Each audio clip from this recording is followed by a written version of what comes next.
Bien-aimés dans les Seigneurs, bonjour, c'est encore moi, votre humble serviteur, révérend patient Kajambéré, pour vous servir.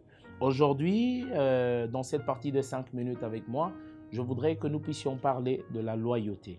Je vais vous inviter à baisser vos têtes de là où vous êtes pour une brève prière. Père, nous te rendons grâce et nous voulons te dire merci pour ton amour, tes bontés qui ont été renouvelées sur nous ce matin. Nous abandonnons ces instants entre tes mains. Nous voulons parler de ta part. Que ton esprit nous éclaire et qu'il illumine nos cœurs afin que cette parole trouve la place dans le cœur de quiconque l'entendra.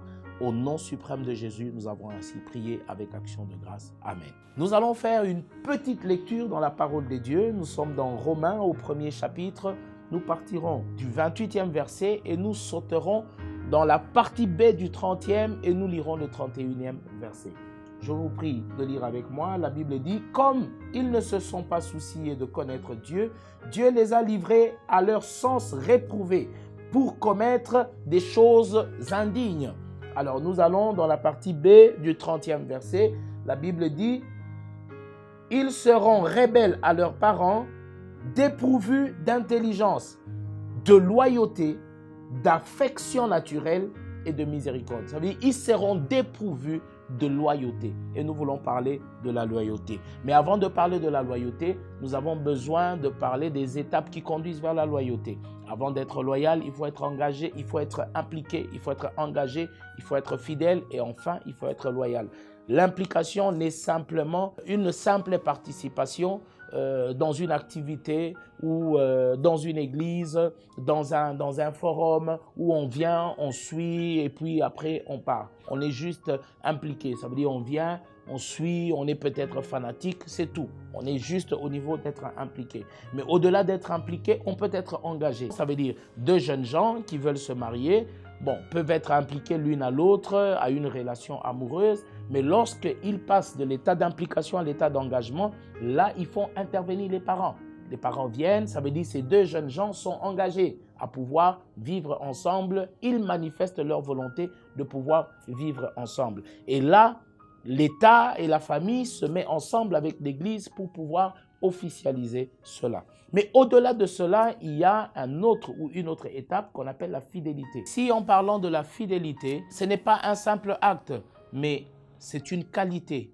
Et de nos jours, les personnes fidèles sont devenues vraiment rares. Les personnes avec une qualité qu'on appelle la fidélité sont devenues rares. Or, un homme fidèle, on peut compter sur lui. Un homme fidèle, on peut laisser, on peut confier tout entre ses mains parce qu'il est fidèle. Et le meilleur test de la fidélité, c'est le temps. Le temps vous permettra de connaître les personnes qui vous sont fidèles. Le temps vous permettra de pouvoir tester la fidélité des gens qui sont avec vous, dans le ministère, dans tout ce que vous faites, dans les affaires, dans l'emploi.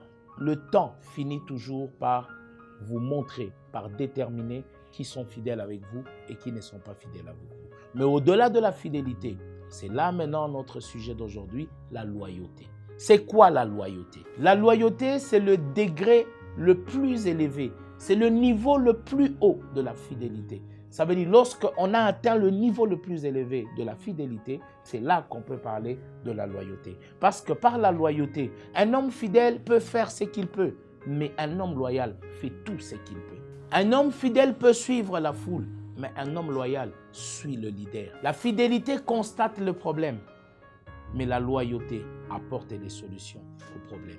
Nous avons besoin dans ce monde d'avoir des hommes loyaux dans l'église, dans notre ministère, dans nos affaires, dans notre travail, partout où nous sommes, tout ce que nous pouvons faire, nous avons besoin des hommes loyaux.